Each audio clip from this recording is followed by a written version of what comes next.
Well, in essence of time, we'll go ahead and get started. Hello and good afternoon to everybody out there. Tom Galucci here, SVP of Business Development with the Mortgage Collaborative.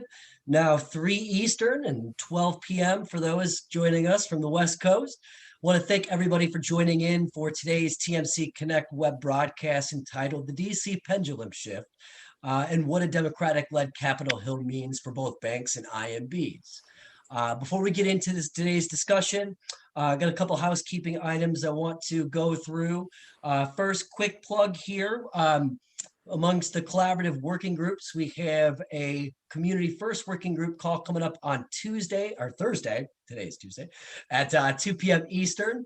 And so for our lender members, particularly on the depository side that want to get involved with other like-minded professionals on related CRA initiatives, highly encourage you to contact Ashley Alexander on our member engagement team that runs that working group. And I will drop her contact information here in the chat as well. Also, just for today's discussion, want to remind everybody, whether you've dialed in or you're connected via your computer, all lines have been muted for the call. And that's just done to avoid any background noise in your area and ensure that everybody can hear today's presentation clearly. We do want these calls to be as interactive as possible, so highly encourage you.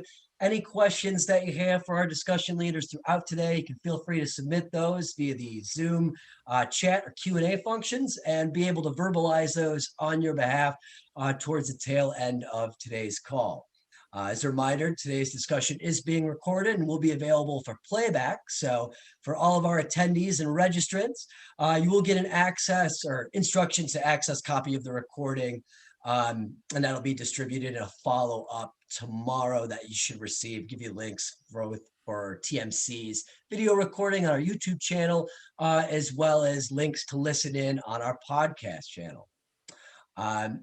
For today's discussion, got a great set of in-network discussion leaders to help kind of guide our discussion. So I want to introduce the gentleman leading us today. First off, we have who will be kind of the de facto moderator here, is our discussion Capitol Hill expert from ArchMI, Vice President of Government Industry Relations, Kirk Willison. Hey, Kirk.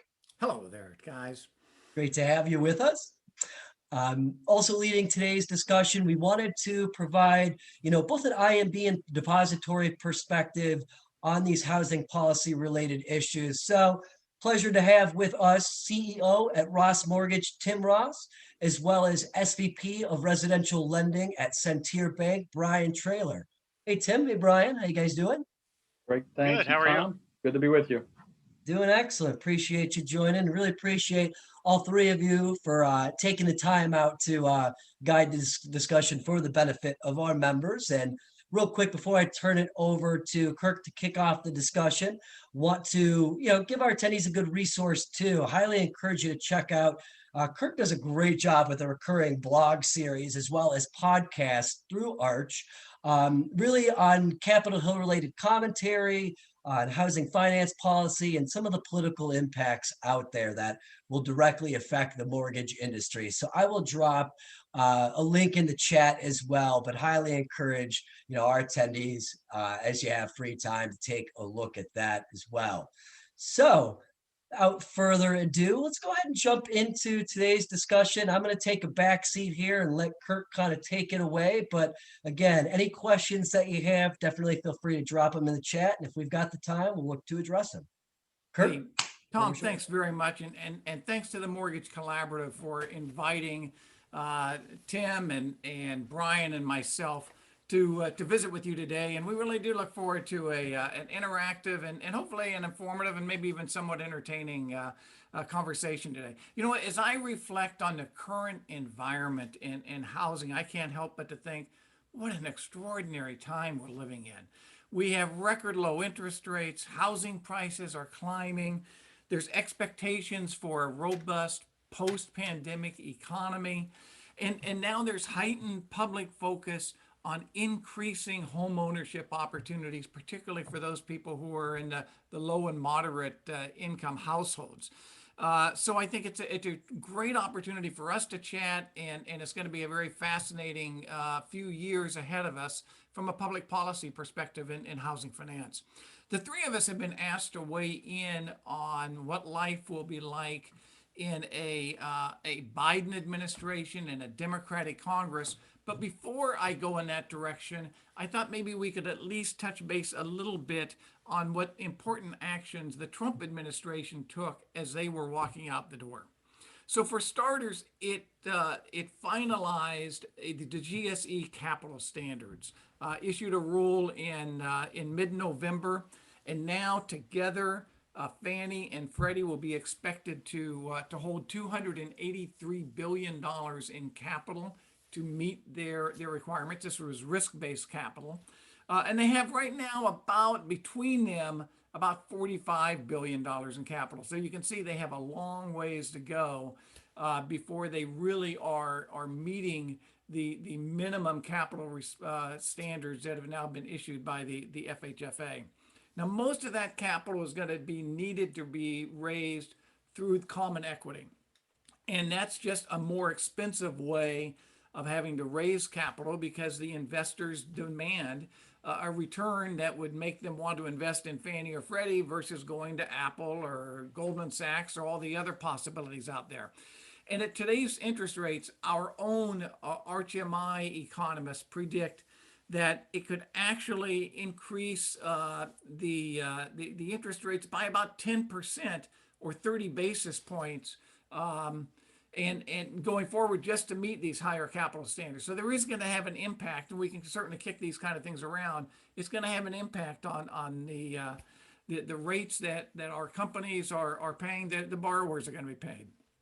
The next important action was that the Consumer Financial Protection Bureau, the CFPB, released two qualified mortgage rules. The two are, one is considered the general QM rule, and it removed the GSE patch, which allowed any loan that qualified for sale to Fannie or Freddie to be exempt from that 43% debt to income ratio that otherwise qualified loans as a QM. What they've done is they've changed it to a price-based standard, removed that DTI calculation altogether, and said that to get a safe harbor for a qualified mortgage, the loan can be priced no higher than 150 basis points or 1.5 percentage points above the average prime offer rate. That's a figure that can be found online and changes on about a weekly basis, but is easy to find. But a qualified mortgage a loan will be considered a QM all the way up to 225 basis points above the APOR. However, between 150 and 225, it falls into what's called this rebuttable presumption space. And within that space, a borrower who goes into default could go into court and sue the lender, suggesting that they really didn't have the ability to repay that loan. Now, the burden is on the consumer to prove that, but below 150, you can't take a lender to court on that. So an important issue. I think that we have an opportunity because it still seems to be in flux a little bit, and we can kick that around a bit going forward. But that's kind of the key ruling, and we have some concerns about that, and others may too as we go along.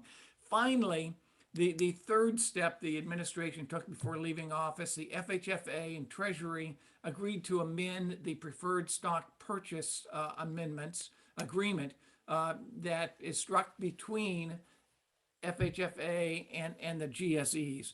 What it means for this particular case is it's going to allow Fannie and Freddie to retain their earnings rather than sweeping those earnings into the Treasury as was done for well over the last decade. But in conjunction with that, the GSEs have some new risk controls that have been placed on them. Among the things is that they won't be able to buy an unlimited quantity of loans backed by investment properties and second homes. Another restriction is there going to be a new cap on so-called high-risk loans. And those are loans that have any two of the following three characteristics. One, an LTV of 90% or higher, a DTI of 45% or higher, and a credit score of 680 or lower. Any two of those will trigger that, and they're restricted to about 6% of their loans that are originated purchase money loans that fit that category. And finally, there are also going to be some restrictions and a reduction in the size of the retained portfolios for the Fannie and Freddie, but they really aren't at that level right now, so that may not have much of an impact. So that's kind of the past.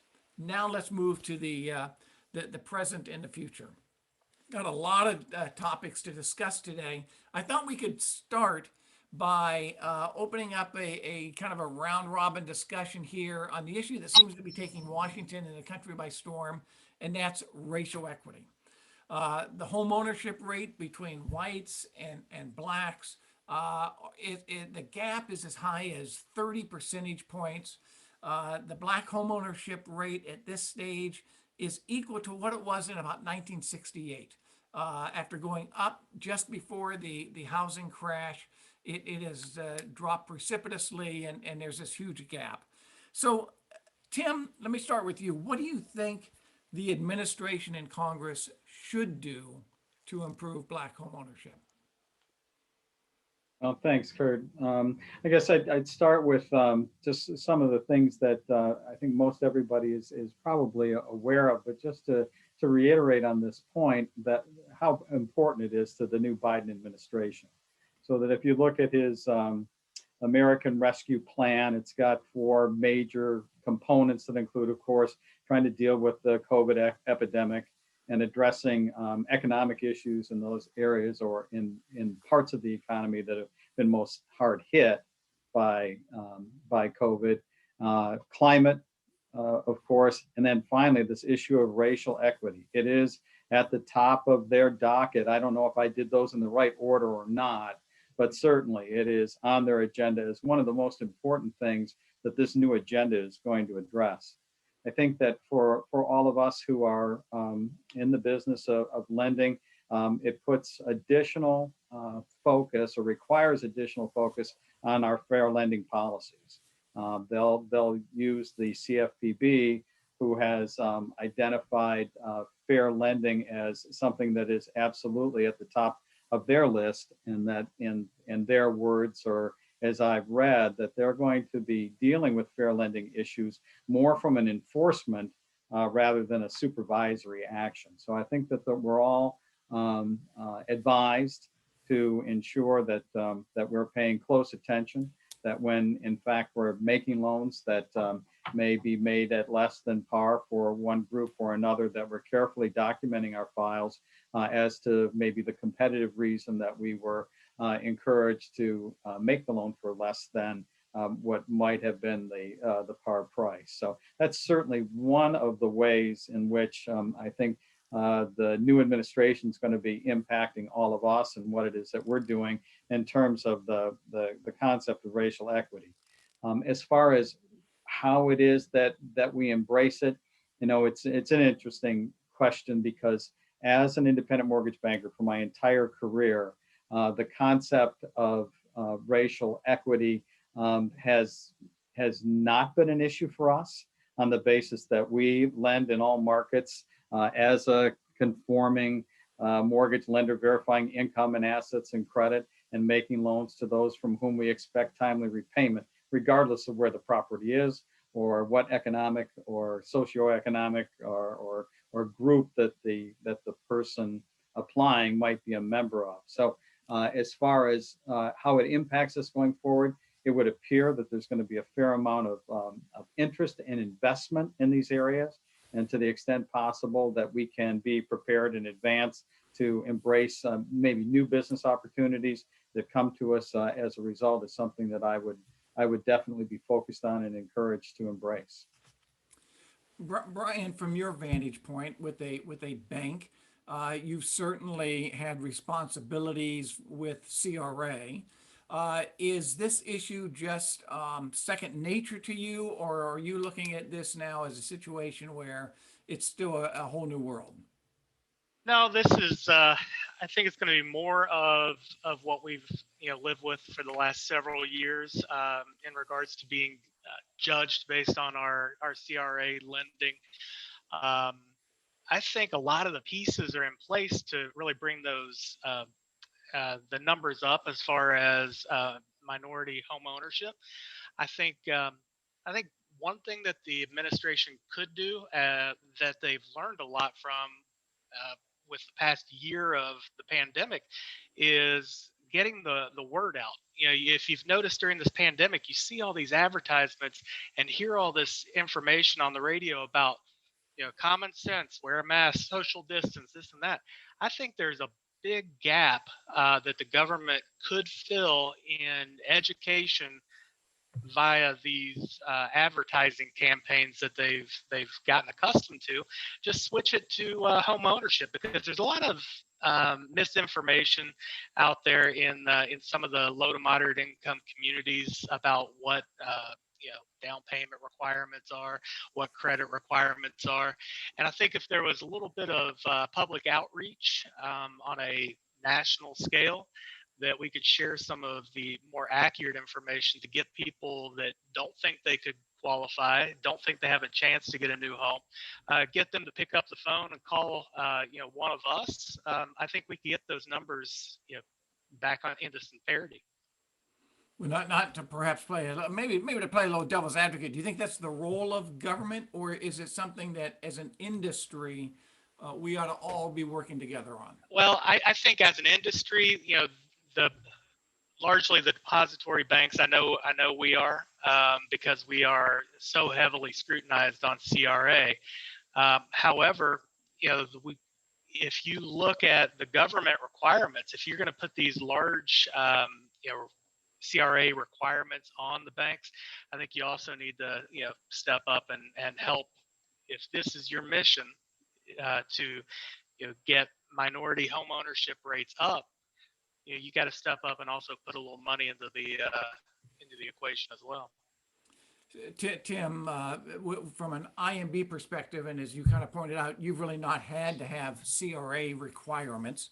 I recently conducted a podcast with a fair lending attorney who was recounting some of the lawsuits that are actually out there right now involve IMBs and fair lending. One in the Midwest, where someone was sued because they were doing essentially all their marketing on very conservative talk radio programs that had no appeal to potential minority borrowers. And I'm just wondering, from your perspective, are you looking at it as, are there going to be new marketing challenges, do you think, for the IMB community based on perhaps new expectations by this administration? Interesting. I'm familiar with the case, and this group was sort of overt, I think, in the way that they were pursuing potential new customers at the expense of others. There's probably two sides to this. On one, from an IMB perspective, I think that there is a marketing opportunity to be sure, because there are markets that have been underserved. And now with the support of the federal government and some of these programs, I think that as IMBs and entrepreneurs, that most IMBs are, to the extent that a new business opportunity is created as a result, you'll find people in the space and advertising, if you will, to try and encourage and as Brian suggests, maybe educate borrowers as to the opportunity. As far as concern about how it is that we go about our marketing, our guidelines, I think, are pretty clear in terms of that more broad-based appeal that we need to have to all markets and to all qualified buyers who would seek financing through us. So I'm not concerned about the shift to ensure fairness as much as I think it's probably more of an issue of a business opportunity that that many are probably likely to embrace. Brian, your own thoughts in that area? You know, we've been we've had this focus for so long that it's not really a shift for us. Yeah, as a depository, I know it's I would assume that my peers feel the same way, that we're kind of, I hate to say this because I know we've got a number of IMBs but I kind of think we're going to enjoy seeing the pressure be put on the IMBs a little bit to also have to meet the same types of requirements we do as a depository. There are advantages to IMBs, there are advantages to depositories. I just really like to see the even playing field, and this might be an opportunity to not only help the communities around us, but also to even the playing field a little bit between the two sides of the industry. I think Brian's point's a good one, Kurt, that I think that as an IMB, without the same kind of regulatory requirements, that it is certainly a profit motive, if you will, that causes companies to make decisions to make mortgage loans in particular areas where if you use compensation as an example, where loan officers would tend to gravitate for higher loan balances. And that's a function of the rule that I guess we've understood for some time, that some of the underserved markets where values are typically somewhat lower will not necessarily gain as much attention from the loan officer who is compensated on balance. So your point is a good one, and I think that that it does cause those of us who may not have been in markets in some of these markets in the past may have to rethink how it is that we serve them going forward. That as opposed to a traditional IMB with outside salespeople who are earning fairly sizable commissions, if you will, on average for what it is they're originating, may take a different structure inside the company, a different compensation method for the loan officers, but at the same time, an opportunity to expand our reach, do the good work that we'd like to think that we do all the time for every customer, regardless of their walk of life or location. I found a really interesting speech the other day from Lael Brainerd, the Federal Reserve Governor, who was speaking at an AI, artificial intelligence symposium. And she talked about the fact that artificial intelligence and machine learning can bring a lot of good, a lot of benefits to consumers. It's certainly helped in the idea of reducing fraud and identity theft and the like. But at the same time, kind of had this fear of garbage in and garbage out. And if you're putting in algorithms that unknowingly are reinforcing racial biases, then it's only going to make matters worse. And from you guys are experts, and I certainly am not in this area, what kind of technologies or fintech type of things do you see coming out that can really help the industry in this area? And are you implementing any of them in your own institutions? Well, Kirk, and to say that you're not an expert in any field is kind of funny to me, because I was going to say, to Tom Galucci, anytime you need me to sit on a panel with Kirk, man, by all means, I'm in. He makes this easy. But one area that I've spent some time looking at is the social media targeting of advertisements. We've got companies that reached out to us that said, look, we can pinpoint exactly what you want. If you want high net worth, high credit, expensive part of town, if you want that customer, we can pinpoint exactly that. And we said, great, but can we do that in the opposite way? Can we target the majority minority census tracts through social media? So I think that we definitely are able to take advantage of some of this, and we're doing it already, in addition to our more traditional billboards and things. But we found great success in social media and targeting. It's amazing how specific you can get to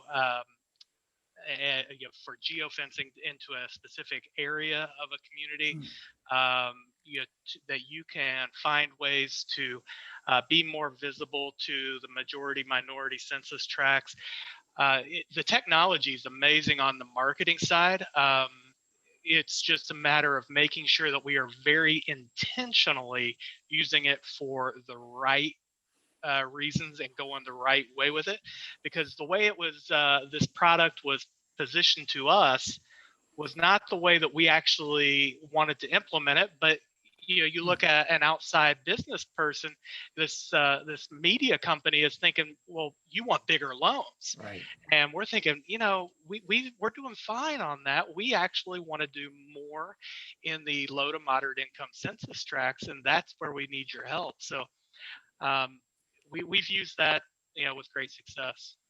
And it's an interesting point, but there's a sort of a counter argument too. On the very positive side, Brian, as you suggest, it's a great way to be able to identify targeted groups of potential customers and consumers. Quite on the other side, you get to this fair lending piece of it, and whether or not sort of algorithmic underwriting that is assigning risk to potential buyers is something that might be frowned upon by CFPB. And all of a sudden IMBs start to worry about redlining and risk-based pricing that we haven't really thought about very much in the past. But that again is just something that I think needs to be on our radar, as this energized group of regulators is very interested in again elevating racial bias and fair lending to the top of their list. So on one hand, absolutely use it for all the good things that it can do for you, but be careful that you're not rejecting or eliminating potential customers because of the algorithm that says it's too risky. Yeah, Brainerd actually used the term digital redlining. So Yeah. she saw exactly the point that you were making, and it is an incredible challenge for us, because if you think about this issue, and we can probably get into a little bit more about disparate impact, and disparate impact isn't a situation where you're going out and you're trying to discriminate, but it turns out whatever tools and techniques you're using happens to end up having a disparate impact on a protected class. And one could actually say that the use of credit scores just alone has a disparate impact on some protected classes. Yet this is something that our industry uses every second of the day, because it's an important tool to determine a creditworthiness of borrowers. So do you think, and I'll throw this one back to Brian, do you think our industry is ready to deal with these issues, or is it something that is going to have a steep learning curve for us? Well, you bring up the credit reporting as potentially an impact on the minority areas, and what I've been hearing is that the Biden administration may try to bring in the credit bureaus inside the government, as far as having the government be take the place of the three credit bureaus, because they think they can do it in a more fair manner, more, you don't have that black box that you don't know, what exactly is happening in there to spit out these credit scores. But I'm not a firm believer in that, just because, for no other reason than I don't think the government has proven themselves to run businesses very efficiently. So whatever it should cost, it's going to cost about 3 times that if you get the government running it. So that's kind of my stance on that. But I do think that we need to have a little bit more transparency in the credit scoring model, so that we can actually see what's going into the equation, and be able to make some, now whether they're government regulated changes, that may be a positive, that you can just make sure that there's not this negative impact on the minority population. Tim, alternative credit reporting systems have been certainly in the news over the last few years. Things like the Vantage scores and the like. Is that something that the government should be moving to adopt as opposed to just FICO and kind of require Fannie and Freddie to use it? Or does it have its own set of costs that could be burdensome for the industry? It's interesting. I think that there's a good argument to be made for the alternatives, in if in fact what we want to do is to be able to expand the credit box, but to do it within reason. And alternative methods of verification and so on are some things that can be used effectively in order to be able to determine the applicant's credit worthiness. So I think it's something that should be considered and expanded and made and allowed to be made part of the credit decision. Last point on this specific topic is when I was at the end of my podcast with my attorney friend, he said that probably the most important thing that a lender can do is to test, and have a very strong compliance program. Brian, I imagine that as a depository institution, that is, first and foremost on the board of directors' mind and things like that at your institution. Do you think, Tim, from an IMB standpoint, is the industry ready for that kind of vigorous oversight?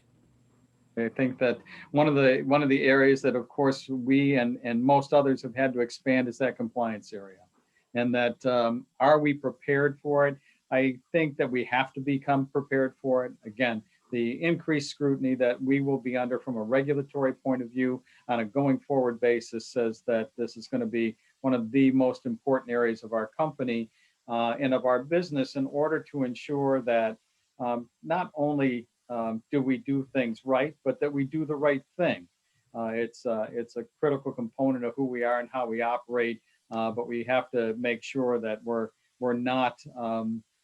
not making an error that could cause us to to be penalized in some way. So to your point, are we ready? I think that we're prepared, but I don't know if I'd go so far as to say ready, because I'm not exactly sure exactly what is coming, except that I know that it's going to be, the enforcement is going to be stronger. There's going to be greater scrutiny, and we need to be prepared for that.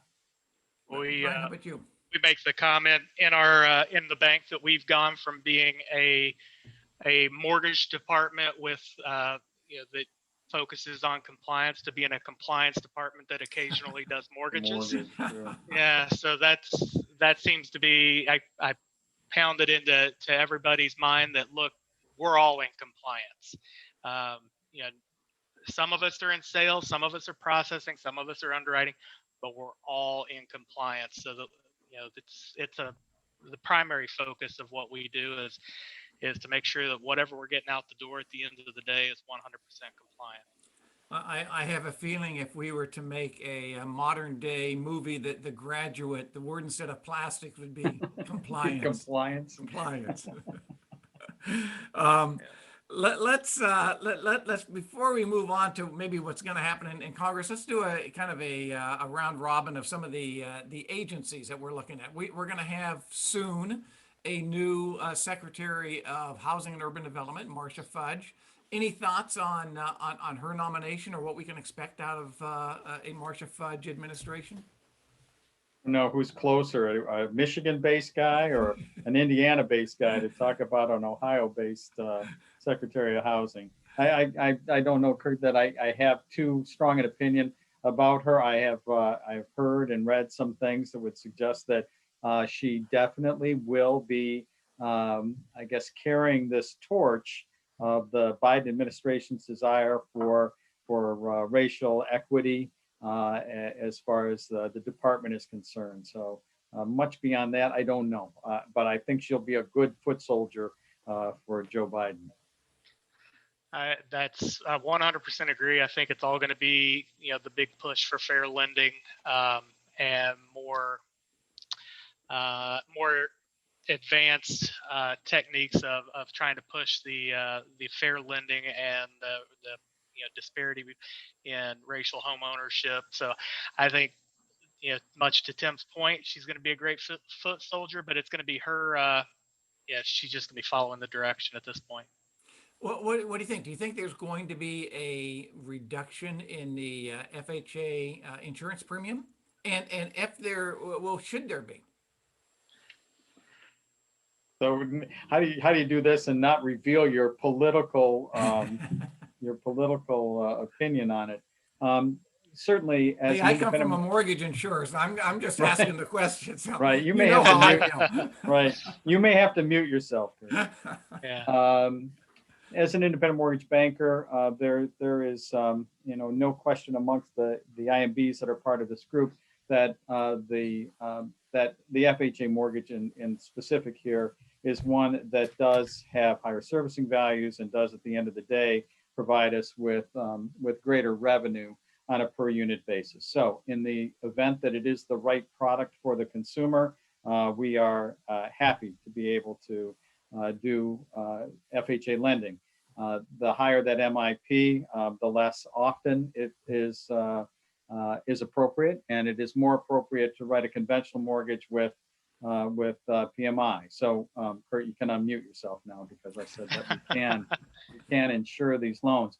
I think that as far as the mortgage insurance fund is concerned, I haven't had any conversation with anybody about the whole actuarial tables and so on recently, but I believe that it's in good shape, that they should reduce those premiums and make that more affordable for people who would qualify for FHA financing.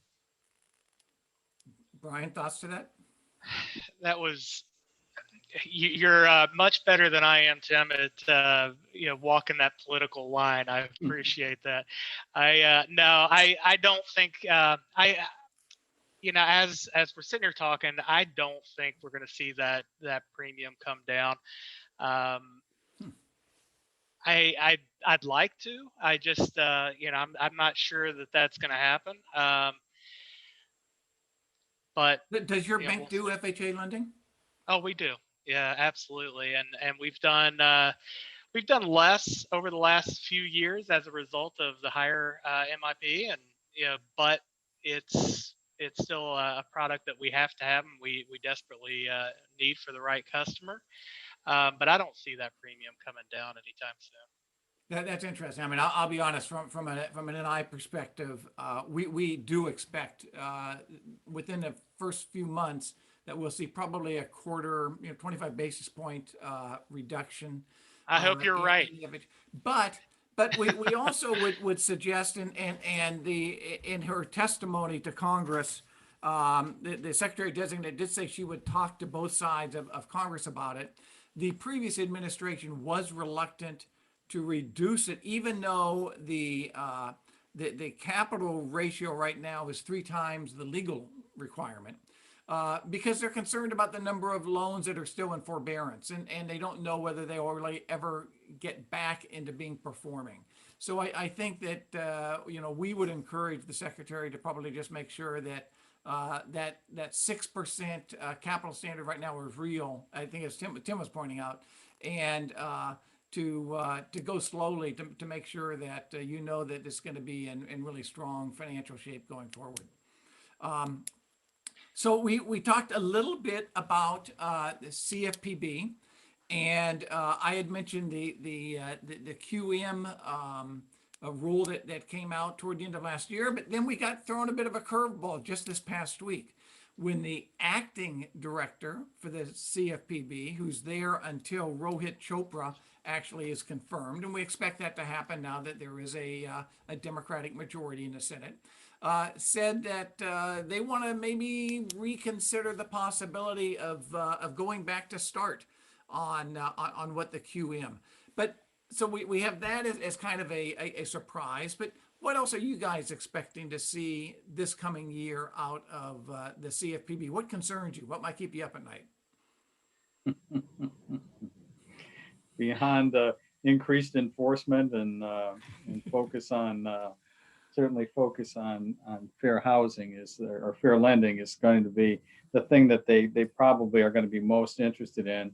As far as the QM patch is concerned, I'm a little ambivalent about it. I do like the certainty of it, the way that it is currently structured, but I think that there is an opportunity to be able to expand home ownership were the proposed change put in place. I'm just anxious to see if the change actually happens this year or how far it gets pushed out. With the new administration and knowing that this was really developed in the prior administration, see how much they want to be involved with what actually hits the streets. I'm not convinced that what we're currently seeing is what we'll end up getting at the end of the day. And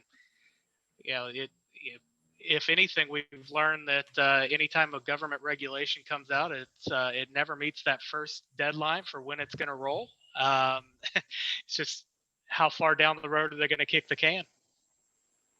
I guess the other thing that that occurs to me that would also be a focus of the CFPB is going to be mortgage servicers, particularly how it is that they're addressing the forbearance and foreclosure issues associated with the pandemic and compliance with the CARES Act and so on. I did see that part of the Biden, I don't know if it's in the $1.9 billion rescue plan or not, but Biden is proposing an extension of the foreclosure and eviction moratorium to the end of September. So that also is going to have, significant impact on those servicers as well. Well, let's turn to Congress if we can, because there's a couple issues, and let's start with the COVID package. From your vantage point, what are the most important parts of the package that Congress is debating right now that you would see as a benefit to the mortgage industry? Brian, do you want to start with that? Are you guys concerned or optimistic? Well, I'm more concerned about the cost of it, to be honest with you. But I also I think one thing that keeps coming up is it's going to be the simple majority that's going to approve this. 51 votes in the Senate is all it's going to take, and that's a concern. It seems like we're finding in the government more and more loopholes. And this isn't a partisan comment, because the past administration did it as well. But the complaint has always been, the government runs too slow. It's too, well, it does, but it's because there's a lot of checks and balances. And it seems like in the last, 6 to 7 years, we've been trying to find more and more ways to circumvent all of these steps. And right now, it seems like this is being a little bit, it doesn't have the bipartisan feel to it. And it doesn't seem like there's any need to negotiate, because we know that there's 51 votes to get it to pass. I would like to see personally, I would like to see the stimulus, the stimulus package to be a little bit more targeted to those who actually are in need. Now, that's a hard thing to do on a national level. But there's a lot of residents out there that, quite simply, we don't need to add this extra deficit to our economy for people that don't necessarily have the need. So I'm thinking, you take that and just really target it down to the folks that really need the assistance, and go that route. But it seems a little broad, but it'll pass because it doesn't have to be bipartisan at this point.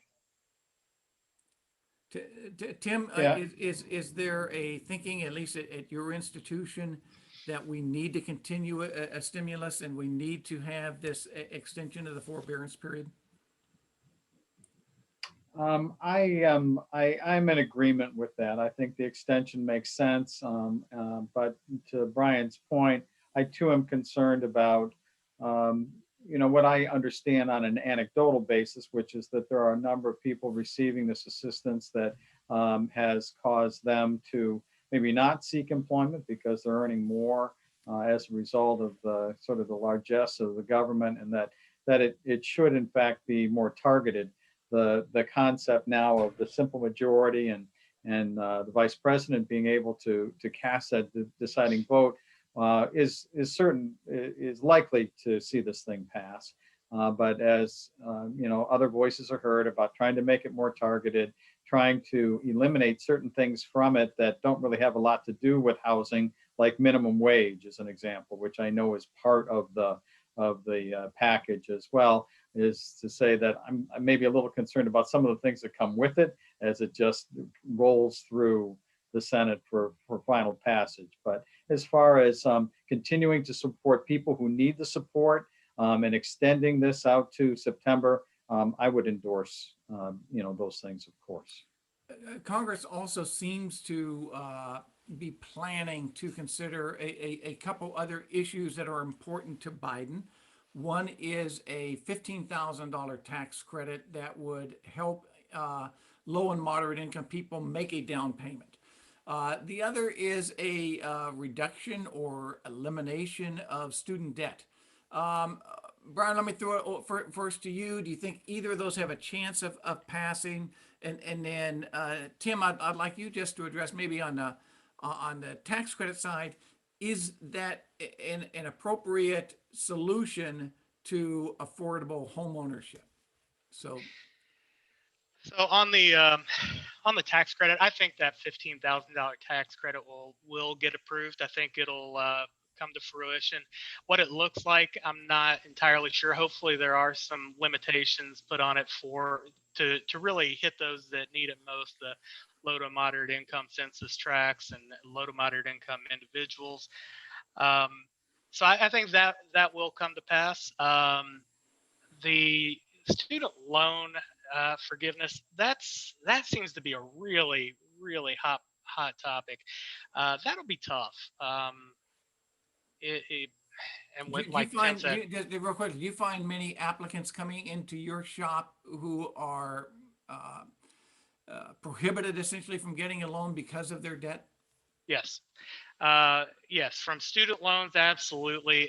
We see it, um, and it is.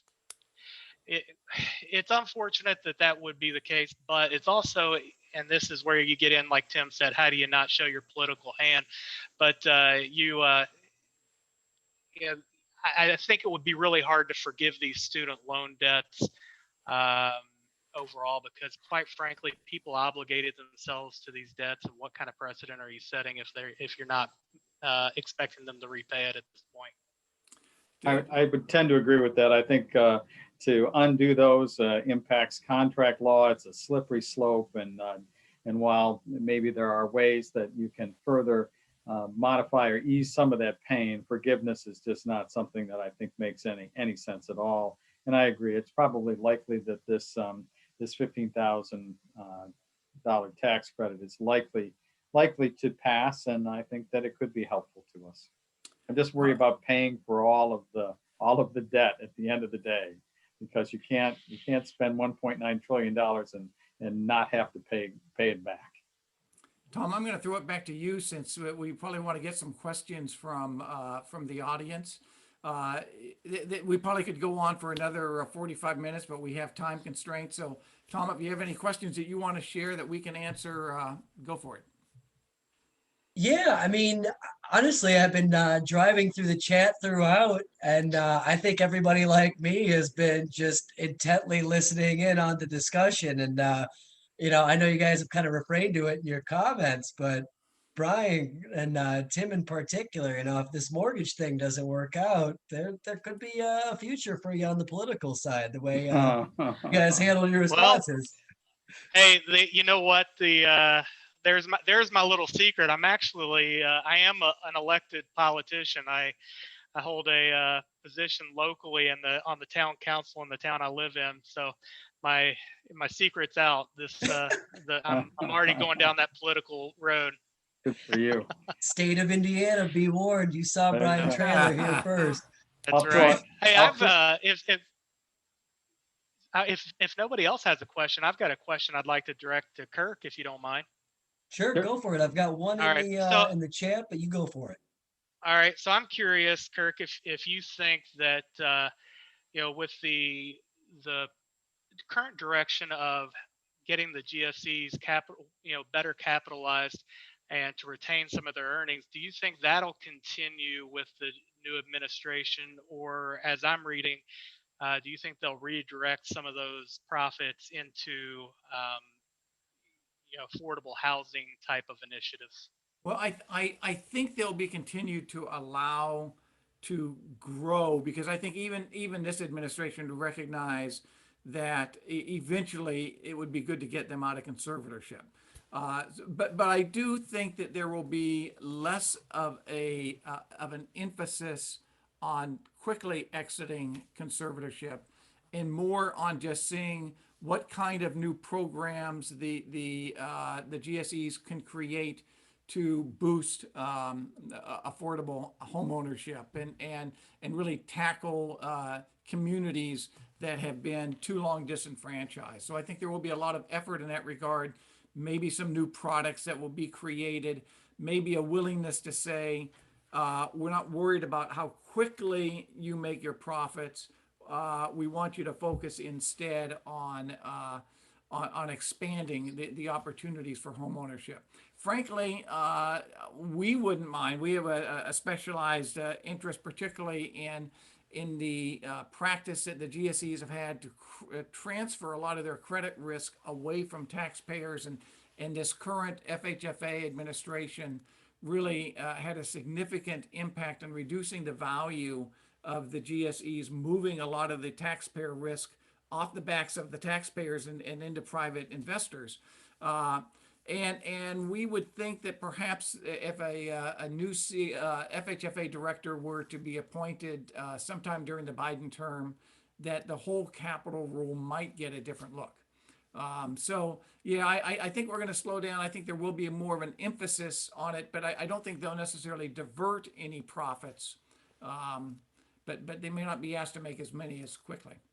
To that end, Kurt, there's a 10 basis point premium on the GSEG fees. It was put in place about 10 years ago, Right. and I think it was part of the Congress was trying to pay for a payroll tax That's right. cut or something like that, and that comes off this year. What do you think they'll do with all the money? Are they going to let us keep it now and help us let us make more loans at lower rates? I suspect Congress, the CBO is going to tell Congress how much money they're potentially giving up. Yeah. And the question is whether we'll just go into the general fund, or will that be targeted perhaps for affordable homeownership purposes? That would be my thought, is that it would probably likely be shifted to the affordable housing initiative. Frankly, it would be nice if they could find a fund that could actually create more housing stock, because I think that's the big problem. It isn't necessarily just the credit access issue, or just I think the risk of for example, providing a down payment assistance is that it just increases every home by $15,000. And therefore the borrower is in no better position than what they were before. But we need more homes, and if you get more homes, no matter whether it's just affordable, whether it's move up homes that people who are in entry level homes now can move up to, it will increase the housing stock and make entry level possible for more people. Good answer, but I hear you saying they're not going to give the money back. No, I don't think so. It was worth a shot, Tim. Yeah, well, I'm always interested. Awesome. Well, before we start to wrap up, I've got a question here from the chat. Going back to kind of the buyer credit discussion, do any of you agree that a buyer credit right now is not going to solve the problem, and that what we really need to do is give a credit to the sellers, considering the biggest problem right now is inventory? Do you think anything will be done about that? And even to synopsize from the question itself is, basically what I'm saying is you can give all the credits in the world to any type of buyer, but if there's no homes for sale, what's the point? I guess I would look at this as there has been some discussion, particularly on the House of Representatives side.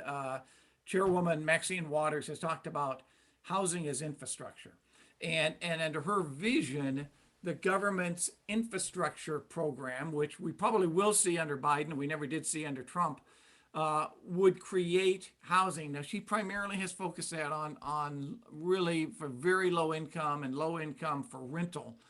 But there is a movement among some in Washington, some groups, to say we ought to expand that thought, and we ought to think about infrastructure for single family construction as well, and perhaps have the government pay the cost of utilities and water and sewer and schools and roads and broadband, so that the burden doesn't fall of all those things on brand new buyers, which, we hear from home builders that the typical home has $80,000 in regulatory costs and other burdens before they even stick a shovel in the ground. So if we could find a way to cut some of those costs back, perhaps we could really solve the housing stock problem as well. It's interesting, Kurt, because I think that one of the challenges that we find with our builders is that to build affordable housing is problematic for them because there's not enough margin in it for them. By the time they go through the expenses that you're describing, the lot acquisition and so on, they're tending to build much larger, much more expensive homes.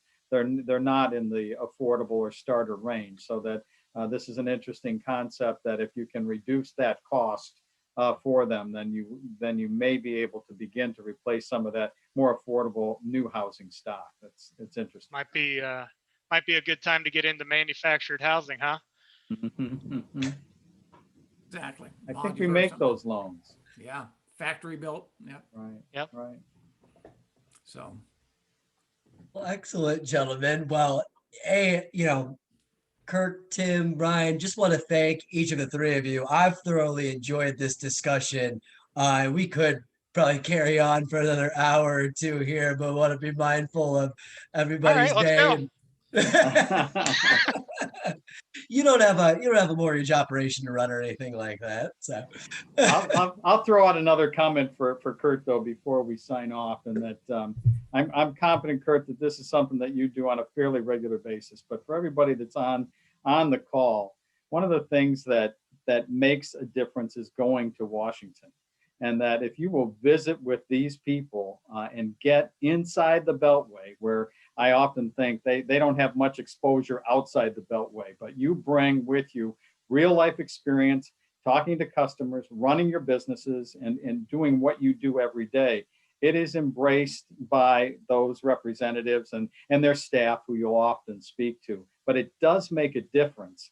And to the extent that you can find a group that is doing this, that kind of helps sponsor you into it. I've done it with the MBA over several years, and I'm just here to tell you, it makes a difference, and that you can't always allow others to carry your water for you. You gotta go and do these kinds of things. And I just end with Democratic administrations have been good to the mortgage banker over these many years, and I think this one is one that is likely to be supportive of us and what it is we do, despite the fact that keep your antenna up on the regulatory side.